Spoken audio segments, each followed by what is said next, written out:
different background with that, to be fair.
Good evening, everybody. It's Monday night. It's 7 o'clock. UK time, of course. It's myself and Andy for tonight's F1 show. We've got another great show in store tonight, haven't we, Andy? If you want, we have indeed. We went for the debut, and I think it's actually, to be fair, the only time that we went under the lights in Qatar at the Lusail circuit. Under the lights, it looked absolutely tremendous under the lights. Again, hats off to Qatar on this one for stepping in, because obviously this wasn't part of the original F1 calendar. As we know, this was filled in for Australia's slot. Let's talk about the track. It looks absolutely amazing, doesn't it, Paul? Yeah, I mean, I always like the night tracks anyway. I think the night tracks look phenomenal. It reminded me a little bit of Bahrain, which you know is I think, like yourself, it's one of your favourites really as well. So it was a nice track, looked spectacular.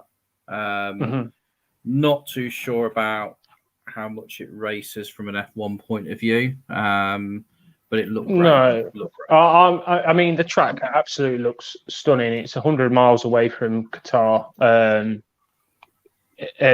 From Bahrain. It's 100 miles from Bahrain. They struggled with the sand on the tracks. It looked a bit like Torval and Dean at some points. It was, but again, thanks to obviously Qatar. But they did mention, obviously, people that normally watch this show, Martin is normally with us, but all three of the hosts of the F1 show actually watched this together for the first time this season, I believe. Thank you to Paul and Marie, who are part of the Racing Line and Sportsline Productions, for hosting me and Martin and the family. But it dragged out the stars, shall we say, Paul? Beckham. Bex was everywhere. Beckham was there. Beckham was there. Peter Schumacher was there. There was a whole array of celebrities for this one. But we're going to have to talk about, obviously, these two before we get into it. So there's a lot of politics going on in F1 at the minute between Toto and Horner. Can we call it Wingate? Oh, there's got to be something to do with like Wizard of Oz in there somewhere, with Toto. Come on, there's got to be something there. We got to think about it. If Martin was here, he would be able to get it straight away. So that's what we're missing tonight. The quick sort of, it'll be Toto and something to do with that anyway. But they are not happy with the wing. Red Bull are not happy with that wing. There were some grooves in it that they weren't happy about, and the FIA said there's nothing wrong with it. There's nothing wrong with it. They're not happy direct, are they? I mean, obviously we'll get a bit more into it, but we all know what's going on. Well, I think it's got to a point where Horner doesn't want Mercedes to race at all, or race with a car with a lot of disadvantages just to see something like that. That's Mercedes' car for the next two races. They complained with that, weren't they? Lack of downforce or something along the lines of that. It's yeah. Yeah, it's. I'm starting to personally, Paul. I'm starting to get sick of it. It seems that Red Bull seem to have lost their way, but we'll get back. We'll get back to this once we've covered Qatar. So yeah. I watched a bit of the Friday free practice, and they couldn't deal with the sand. The track limits kept getting altered because the track was so fast. I mean, I know the track from MotoGP, and it's obviously a staple in the MotoGP calendar, and it is a very, very quick track. And these guys were constantly testing the limits, and they had to move the track limits all the time because they got hit. The slowest corners were at 130 mile an hour. Well, between 120 and 130 mile an hour. So they're going to be coming off at certain places, and they just tested the limits constantly. Obviously, that put us in Saturday qualifying, and it was Lewis Hamilton starting on pole, Max Verstappen second, Bottas third. Up until Bottas went through two double wave yellows, and Max went through a single wave yellows, which basically demoted Max 3 places down the grid, starting in 5th, and Bottas starting in 7th. About an hour before the race. About an hour. As Max said, unfortunately, I couldn't get the video for this, but Max responded superbly. He's like, I don't get any presents off the stewards. Obviously, it's nearly Christmas, so there's a bit of a Christmas reference there. But he made up for it. He made up for it from the start, didn't he? Gaining 2 places. So I think he got himself pretty much up into second before the end of the first lap. Yeah, so I mean, obviously, everyone who watches this or knows me through obviously the racing line knows that obviously I am Camp Lewis. Always have been, always will be. However, Max had a phenomenal start. You've got to take your hat off to him again. All he can do is basically get up to second, which is where he got to. That's all you can ask him to do, and he did that. It was a phenomenal start. The rest of the track was going backwards, including Bottas. One certain driver, Mercedes. I don't think he knew it. I don't think he knew he was racing at one point. No, he was. Did he ended up back in 9th place at one point? I think I made a comment that we were on lap 35 or something like that, and then they celebrated the fact that. The commentary was basically celebrating the fact that Bottas had got up to the place he started in. It was just ridiculous. It's like he was driving around the track the wrong way.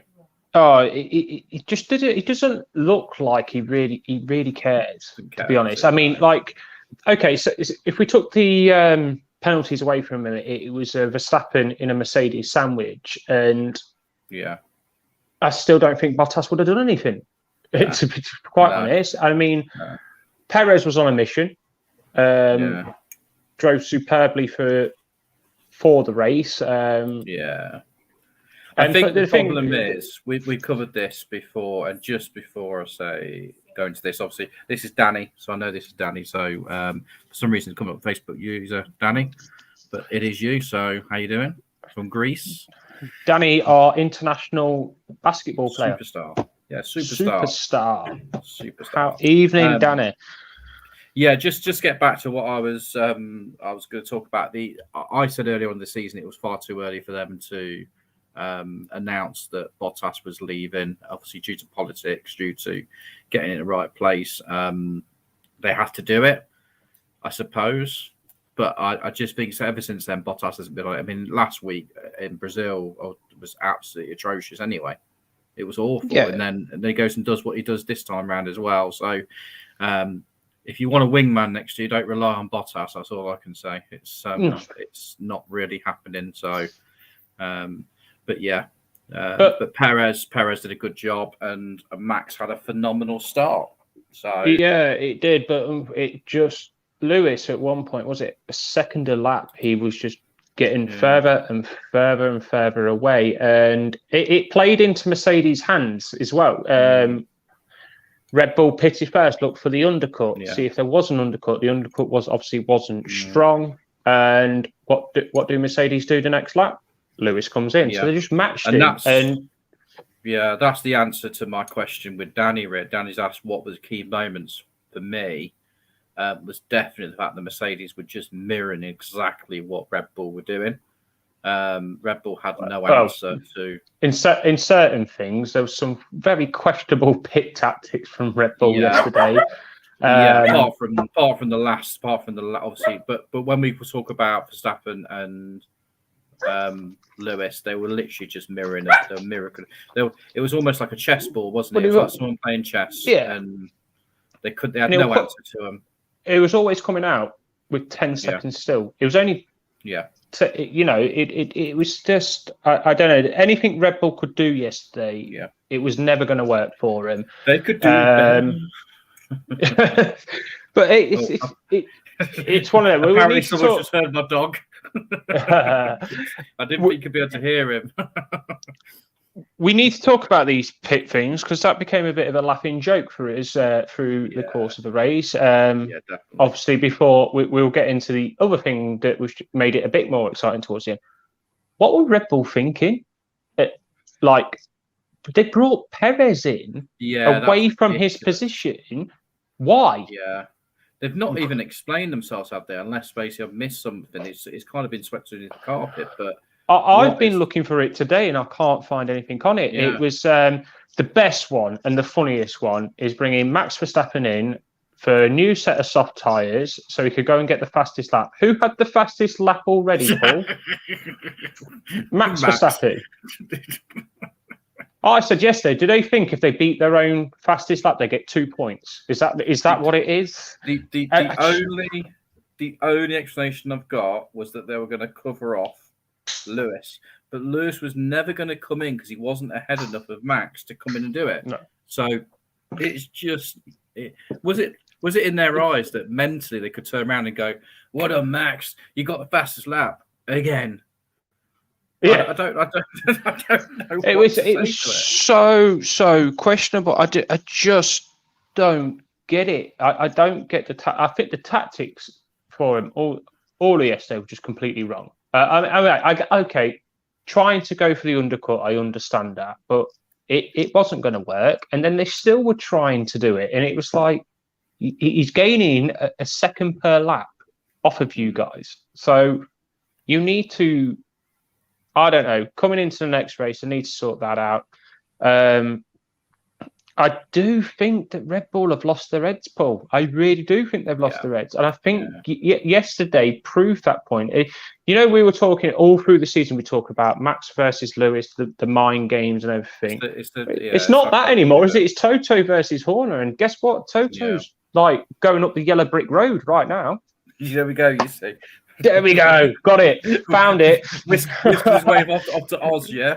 Yeah. He is. He's got his ruby slippers going. Yeah. But I don't... Lewis, from the last race, though, is a man on a mission. And he didn't put a foot wrong all weekend. And... I honestly think what they did, and again, we spoke about this between the three of us. It was great to have a conversation between the three of us while we were watching the race. And for me, Red Bull have completely and utterly lost this because they swapped the engine out far too early. They've let Mercedes do it, put a new engine into it on their best tracks. Yeah, the fastest tracks for them. And then Max has got enough going on without basically Horner doing what he's doing. It's just ridiculous. And I think it's getting into the Red Bull drivers' heads. What's going on behind the scenes? They don't need to be dealing with this. They need to be focusing on the driving. And there has been some interesting post-race interviews with Horner and certain Red Bull teams. Chiefs saying certain things along those lines, and Horner's just like, "What you on about? I don't know what you're on about." Well, we know what you're on about because it's plain. It's in plain sight, isn't it, Paul? It's in plain sight that it's getting to you, and it is filtering down into your drivers. Well, it's come to a position now. It's Max and Red Bulls to lose. It is theirs to lose now. Yeah, and they're not going. I think they will. I think that they'll end up losing out on both. I think we all know what's going on apart from Danny, because reading that comment, I don't know what race was that. In the last lap, Max cut the distance down. He did say that's because it's only a bit. Yeah, okay, I understand that one. It's because we're on about these dodgy tactics.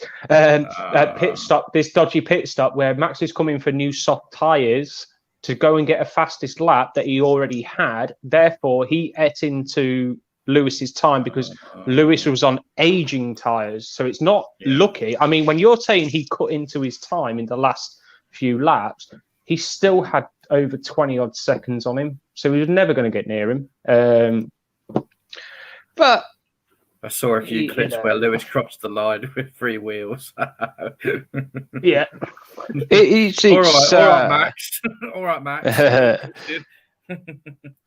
Yeah, but they completely lost it in my opinion. I think just sort of like following on what you've just said. I think for the last 6 or so, it was Red Bull's title, and it's theirs to lose now. And I don't know if we've got this picture, which I don't know if it's the right order you're going to show me, but have you got the picture of the podium? Oh. Yeah, I just want to ask some of the viewers if we get anybody. Obviously, if you're watching this back later on, you can still answer it in your head, but it's spot the odd one out there, and if you can answer it by the end of the show, that'd be brilliant. But yeah, if you spot the odd one out there, so I'm talking about the 3 actually on the podium. Yeah. I mean, before we'll come back to that in a second. Yeah. We got some exciting things started to happen towards the end of the race. I mean, we did. It was Lewis's all the time. There wasn't much going on, was there really, Paul, in the race until this started to happen. And these are on the hard compound tyres. Bottas was the first one, I believe, and somehow managed to get that back. Williams boys, wasn't it? It was Latifi, wasn't it? Latifi and Russell.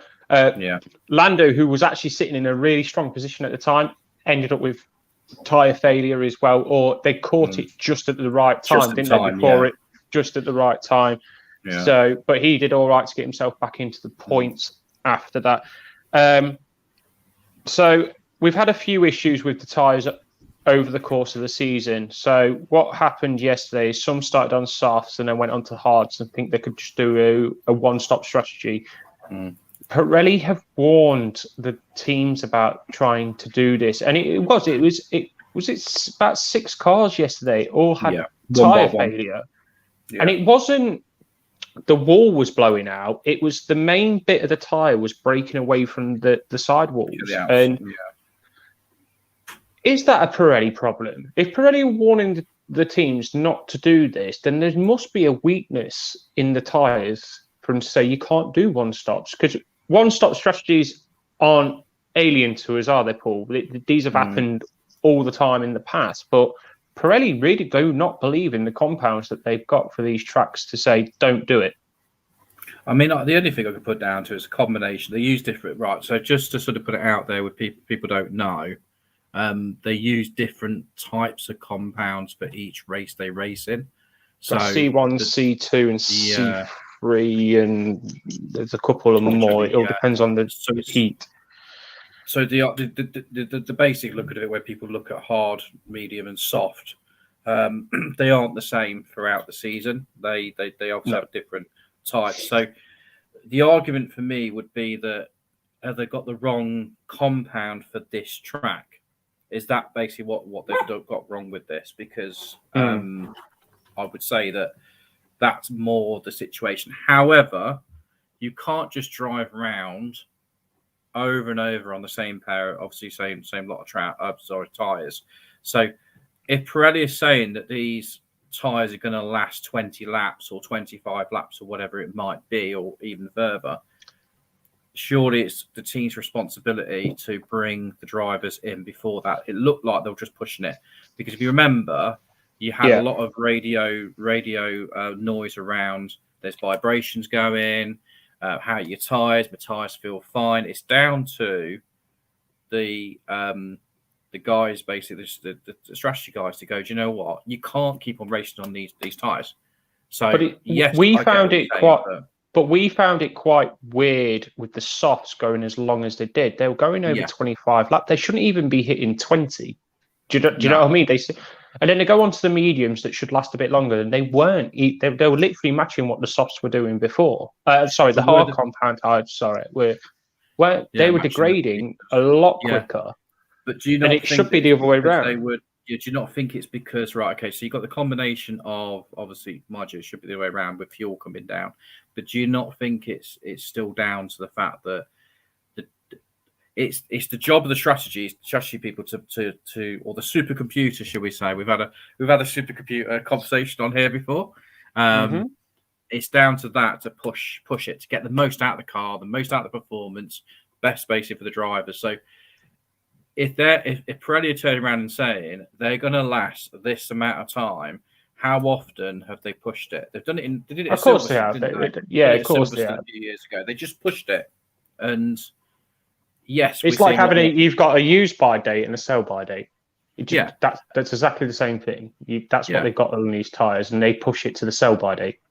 Yeah, and then what they do as well is you've got to remember that these compounds are designed to run to the maximum they can be, unlike 20, 30 years ago, where they would be a lot different sort of material, where you could literally run them into the ground, and they'd still basically work. They wouldn't run as. The difference between now and I think, and obviously 20, 25 years ago, is that they would slow down, but they wouldn't blow. When now it's almost like the material comes off, so they blow.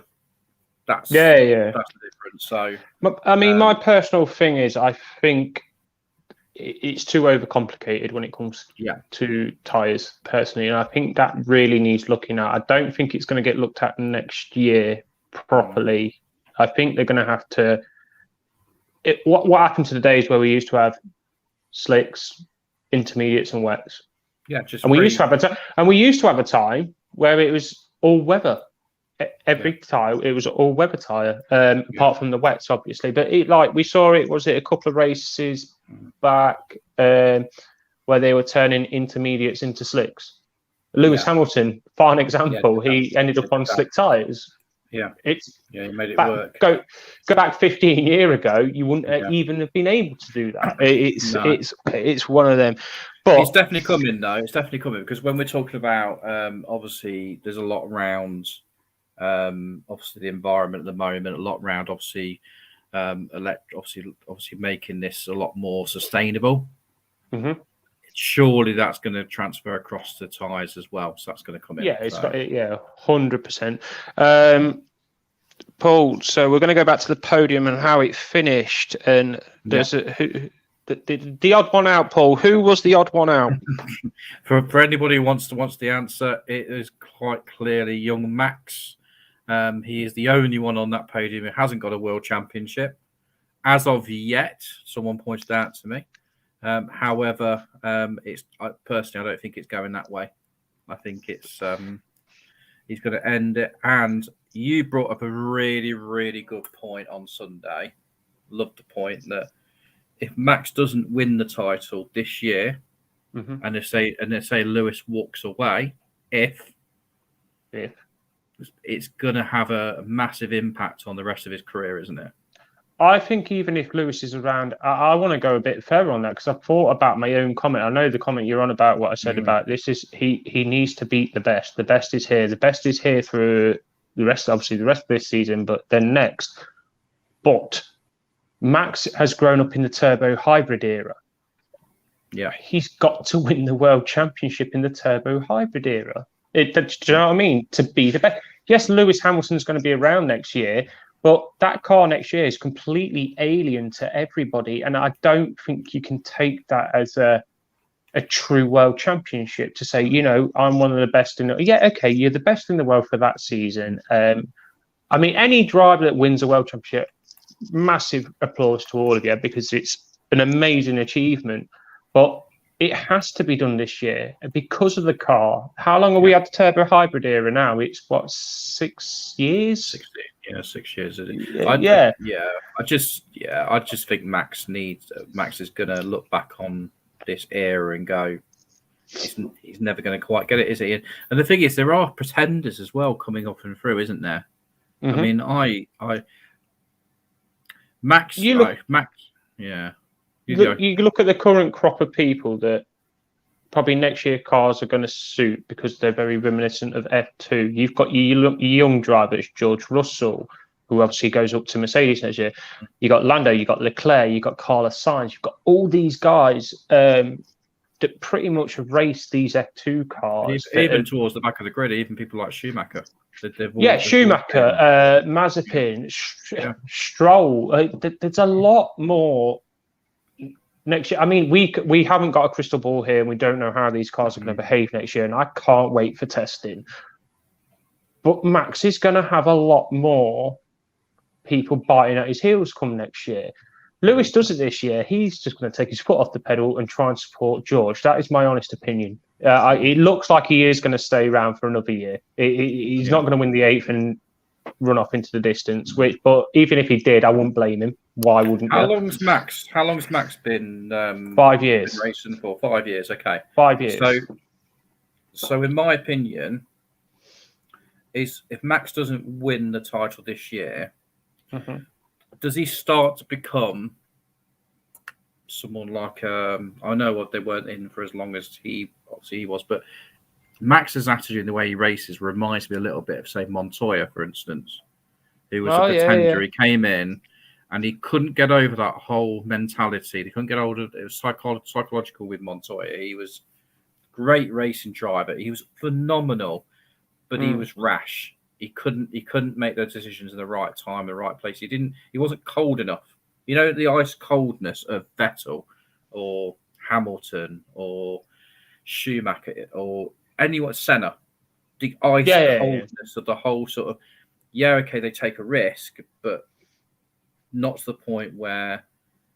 So last week in Interlagos, that corner everyone's been talking about.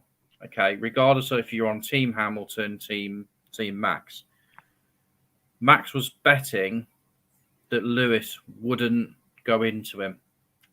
No. If it was the other way around, okay, Lewis probably wouldn't have put Max in that position, but if he did, Max probably would have gone into him.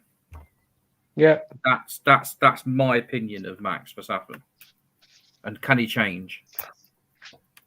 But the thing is, do you think as well that the FIA put the fear of God? He seems to be getting punished for everything. And it's almost like his age now. Because he is, remember, he's still very, very young. You know, we've piled off a load of names there of the young drivers. He's still within that category, that bracket of the 21 to 23-year-olds. That the immaturity comes through a little bit, if that makes sense. That like when he gets called to the stewards and he's a bit like that, sucking on his thumb. He's like, why always me? But this is why I've asked you. So I asked the question: how long has he been in F1 for? You get to this point where he's been in for, did you say 5-6 years? 5 years. Been there since he's 17. Yeah.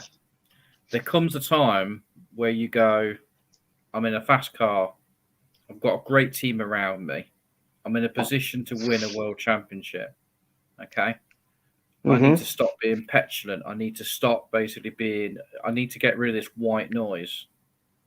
Use your 5 years experience rather than your age. Yeah. You know what I mean? You don't see Hamilton, who was in the same position. Okay, so Hamilton came in young, didn't he? He was relatively young when he came into the sport. Was he 18, 19 when he first came in? Okay. Yeah. So the first 2 years, the same stuff was being sent at Hamilton, wasn't it? And that's why Alonso didn't get on with him too well when he went in, and there was sort of stuff going on with that. Hamilton used his experience from being young to put back into it and start actually making some good decisions. Will Max get past that, or would it be too late? It's make or break, isn't it? It's make or break point for him, because at the end of the day, are Red Bull going to be his team for all of his career? Probably not. But you've got to make yourself attractive to the other big teams, because I can guarantee in the next 5 years, it's going to be more than one team that's bigger than everybody else. There's going to be a good handful. You know, go back into the 90s when you had Williams, Ferrari, Benetton.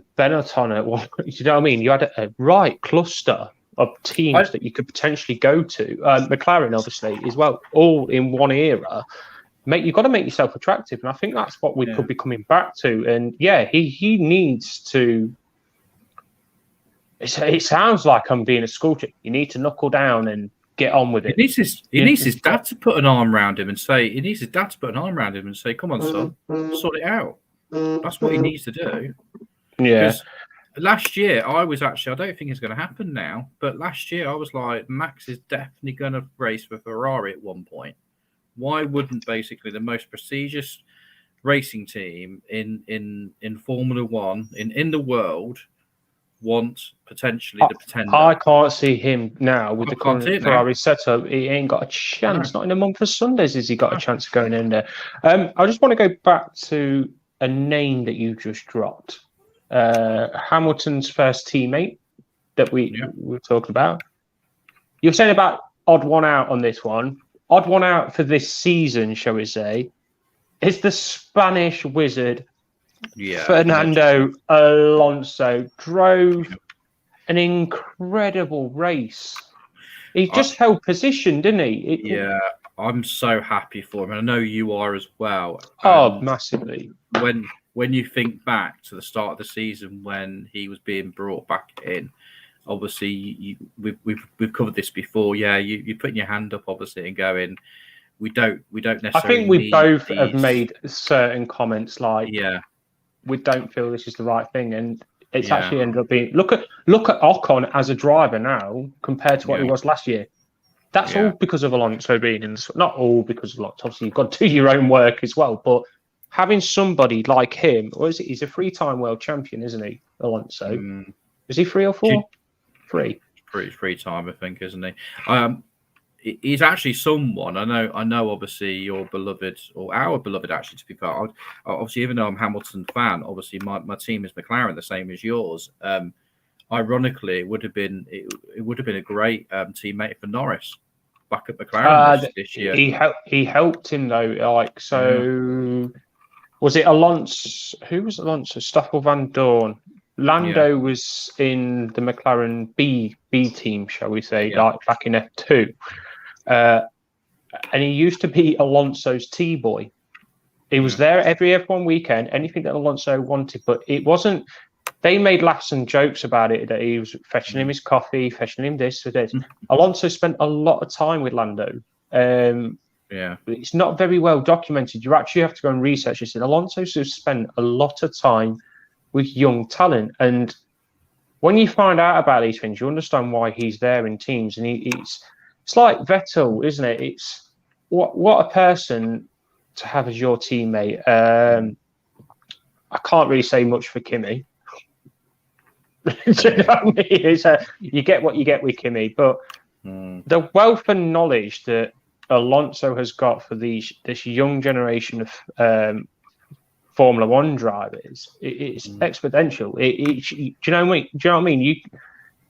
You could ask him the same question 6 or 7 times, and you're going to get different perspective, different answers. Do you know what I mean? It's the same with bases. You said you just mentioned Vettel.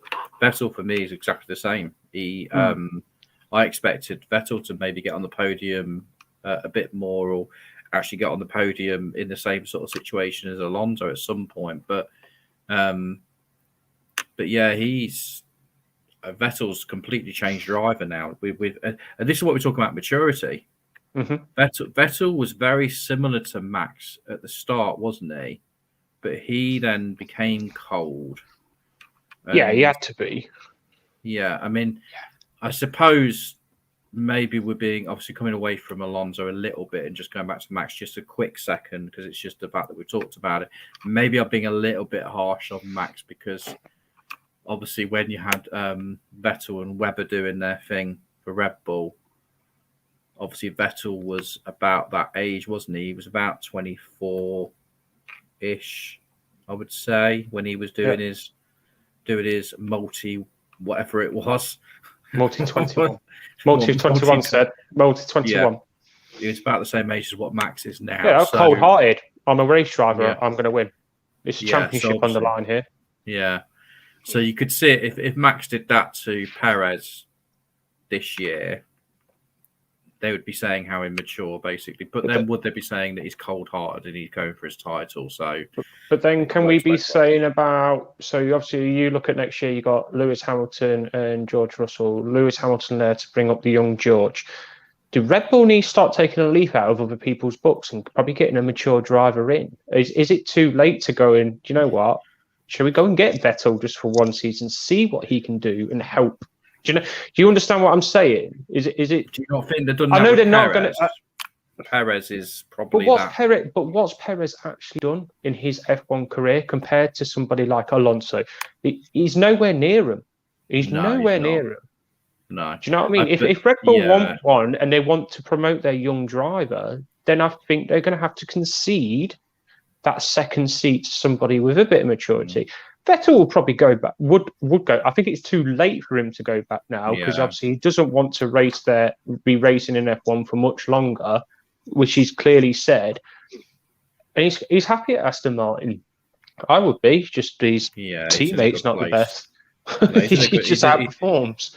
Yeah, he's in a good place basically where he is at the moment. But yeah, I think you're right. I think Red Bull's conveyor belt, but also anybody outside that Red Bull family. I mean, I was surprised they managed to grab Perez, to be honest, because they've been ruthless. I've never seen a team who swap team. I mean, let's be honest. I mean, I think my head's gone now. Who drove from last year? Straight British driver, Albon. Did he do an awful lot wrong last year? Nope. They didn't back him. Yeah. They just didn't back him. They're ruthless, and this is why this is why overall I'm not a fan of Red Bull. Well, what about the season before? Dropped Gasly halfway through the season. And guess what Gasly did within 3 races of going back to Toro Rosso? Got on a podium. Yeah. Won it, didn't he? Won it at Monza. He won it. And then they've done the same with Kvyat. Kvyat was the previous year as well. So did that with obviously Max just Mr. Torpedo. Mr. Torpedo. So yeah, this is why when Red Bull have got this so-called way of doing things, and they may need to change it if they want to win the title. Maybe. Yeah, I think they do. But this is how it's looking, guys, right now. Going in, obviously, yesterday's race with Lewis Hamilton finishing first, Max Verstappen second, Alonso third. Mercedes still top of the leaderboard in the constructors' title, and you say it's 8 points now going into the next race in Jeddah, Jeddah, Saudi Arabia, basically. Cut that down massively. I found an amazing graphic, by the way, Paul. None of this can happen. Surely not. Look where Lewis Hamilton has to finish and what Max has to do for Max to win it next race. Can you see Lewis finishing 6th, 7th, 10th, or doesn't score? That's not how Lewis does things.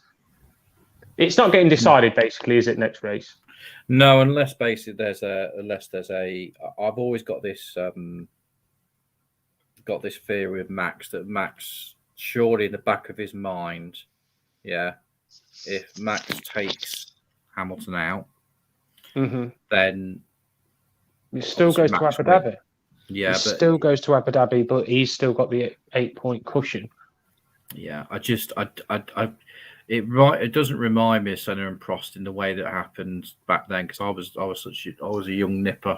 Obviously, you weren't even born at that point, were you? But I was a young nipper when it happened. No, I was born 89. I was born 89. Yeah, so the year basically happened then for you, then pretty much. I just have this theory that Max, if he gets the opportunity, so when he got taken off the front row yesterday, I was a little bit relieved. Yeah. Because I thought if he do you know the reason why I'm relieved was because if it comes down to a wheel-on-wheel race, Lewis will back out. Lewis will back out of a potential smash because Max will take more of a risk than Lewis, because Lewis knows if he doesn't score points, that's it. Well, we saw that in Interlagos, didn't we? Yeah. So that's the only. So if they were, this is the only. That's the only thing Red Bull have got over. Max has got over Hamilton. That's the only thing he's got. Only thing. And but none of these tracks suit Red Bull coming up. No. So it just comes down to if something happens. This is why they're grasping at straws with this wing, this bloody whatever they can find. What's wrong with this Mercedes car? Have a look at it, and they know they as a performance, as driver against driver, performance against performance, they've lost it. Yeah, if you literally just have Max and Lewis on a drag race for the next 2 races, Mercedes and Hamilton win it 9 times out of 10. It's done. So say the next 2 results is Lewis finishes first on both and Max finishes second. That 8-point cushion is still enough, isn't it? I believe. So or was it close? 25 points for a win. So there's 50 points so 50 points in total. How many points less do you get for what 20. Do you get for your second? 20. So that's 10. Oh no, it's 2 points. He wins it by 2 points.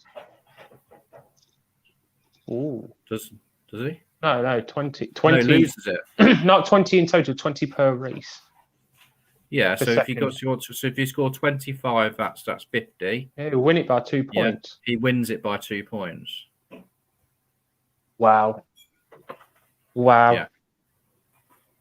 I think this is the same. Honestly, someone reading it the other day on another Facebook group. It's very reminiscent of the Rosberg Hamilton championship season. Yeah. It literally came down to that, and it was literally minimal amount of. I don't think it was 2 points, but I don't think it was much more than that. This is why they go for their fastest lap, aren't they? Not just the fastest, but the fastest lap. Well, to get them 2 points. They'll get 2 points. Yeah. If you beat it, you'll get. We'll throw you a bonus point in just for doing that. But Lewis needs to win both races, doesn't he? That's the point. He needs to win both races.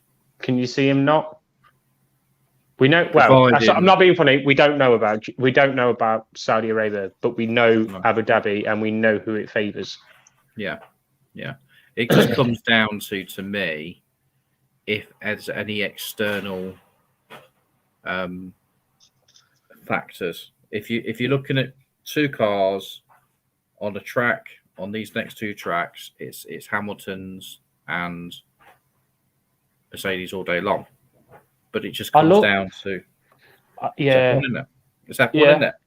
Well, this is what it's been. It's you know what I mean. A season that could have been, started off because you've got to remember a lot of the world was still within lockdown when this first started. We were still in lockdown when this first started, if you remember. Yeah. And this season's been absolutely amazing. Yes, it's run into December. It's running into December, which is the longest season I've ever had. This is really for me, it's been so good to focus your mind on something else, especially in the early stages, that we were getting such good racing that I think out of the whole season, we've had 13, 14 amazing races from how we voted on things. Do you know what I mean? We've put them in the high 20s because obviously we score it 1 to 30 between our 3 scores. But we're moving on to Jeddah. In Saudi Arabia, a new track for us.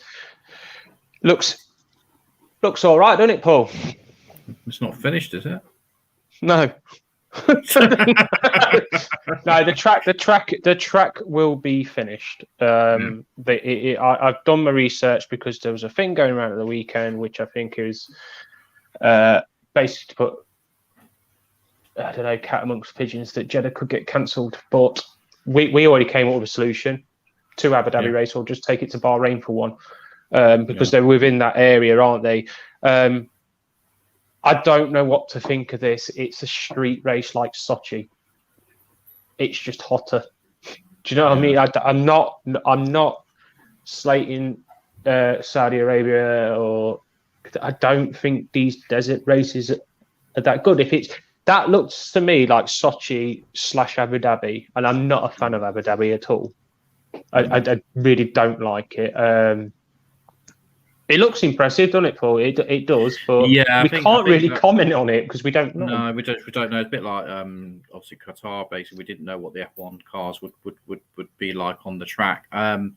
I don't know until we see it. I'm not too sure. I'm not a massive fan. I think we've lost a lot of great tracks over the years, and they've replaced them with these new super tracks, which aren't that super. It's that old school tracks are the best. I mean, even some of the ones in the, for instance, for me, and I've said this to you before, I used to love Malaysia.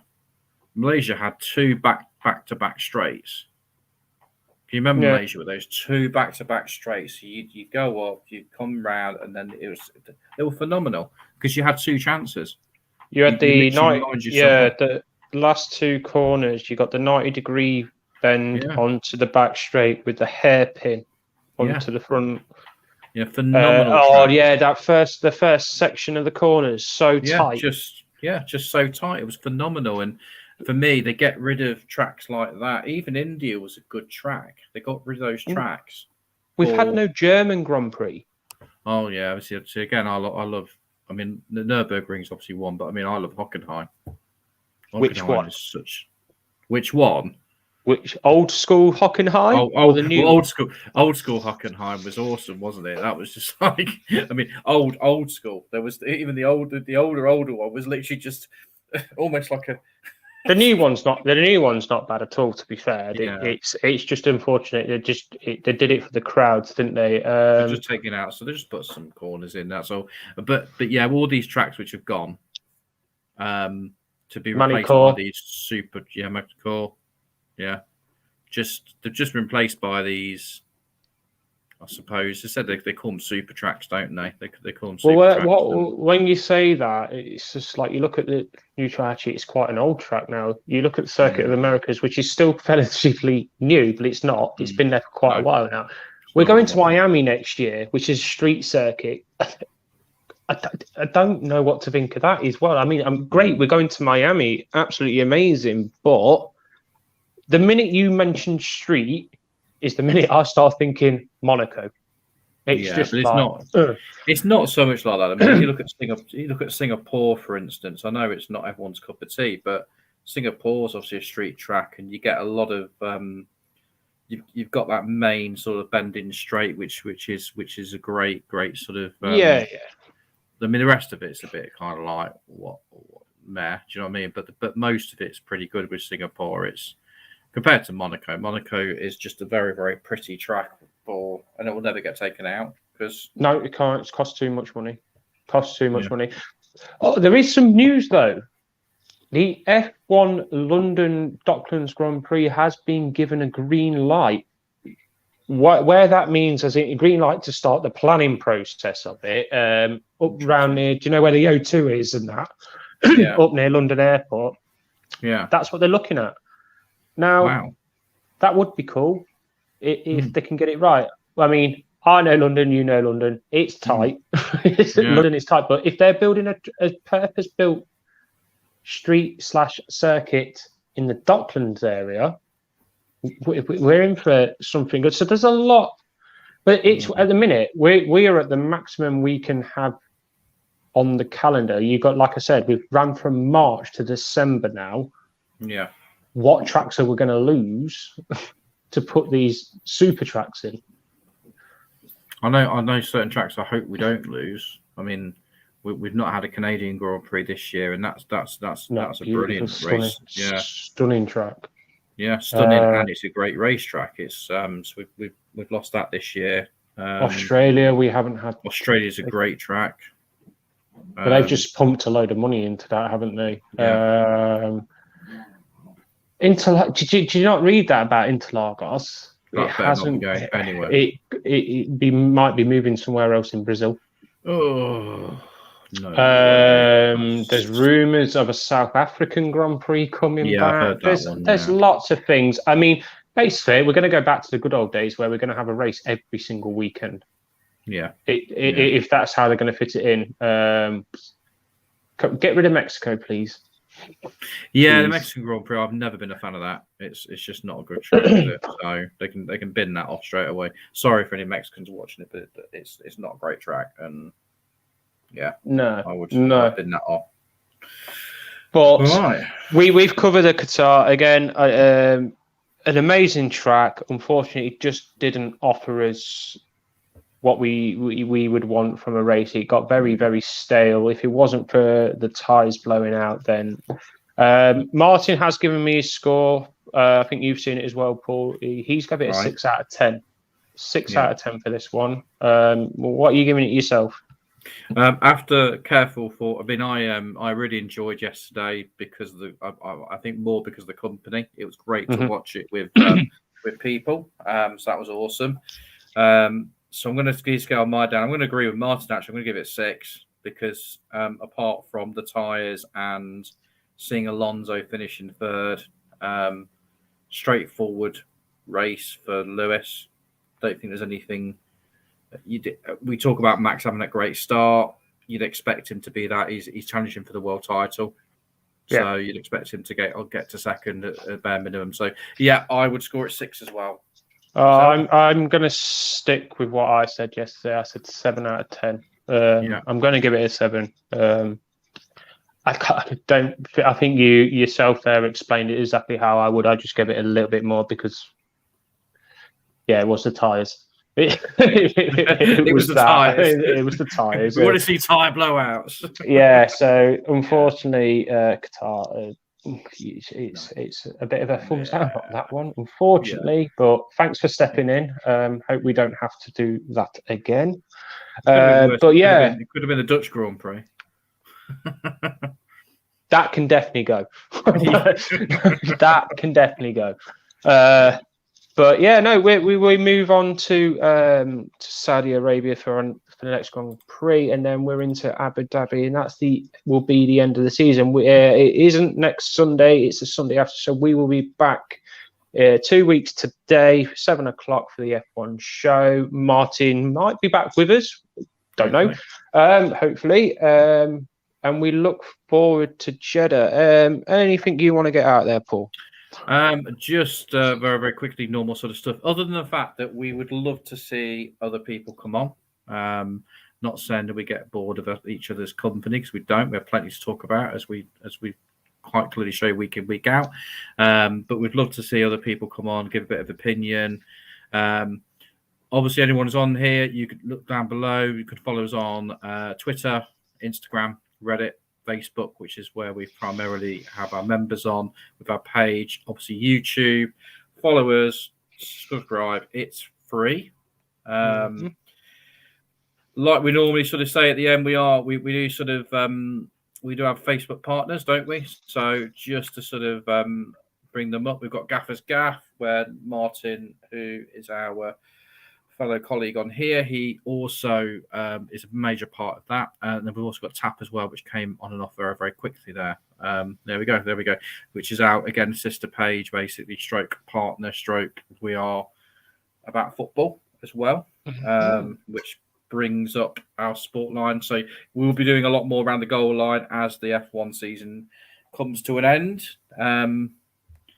But that's everything. I've talked to death, I believe. The only thing I've got to say, again, like I said last week, is anybody who wants to come and join us for the next motor racing season, if you are a two-wheel kind, four-wheel kind fan, and you would like to get into doing online videos like we're doing right now, we've got all the tools that you can have.